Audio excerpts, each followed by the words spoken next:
बघा, भारतीय जनता पार्टीमध्ये आम आदमी पार्टीच्या मला वाटतं 7 लोकांनी प्रवेश केला. त्यात राघव चड्डा, स्वाती मालीवाल हे 2 लोक पक्षापासून आधीच तुटलेले होते. तिसरे माझ्या माहितीप्रमाणे मित्तल आहेत, संदीप.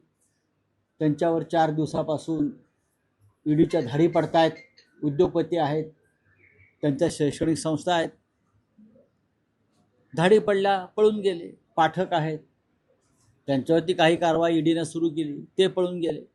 शेवटी भारतीय जनता पक्ष याच पद्धतीनं आपली भूक भागवतो, आपला पक्ष वाढवतो. सातत्यानं राघव चड्डा यांचं जर आपण भाषणं किंवा मुलाखती ऐकल्या संसदेत, त्यांचं म्हणणं आहे राघव चड्डांचं की भारतीय जनता पार्टी हा एक गुंडांचा पक्ष.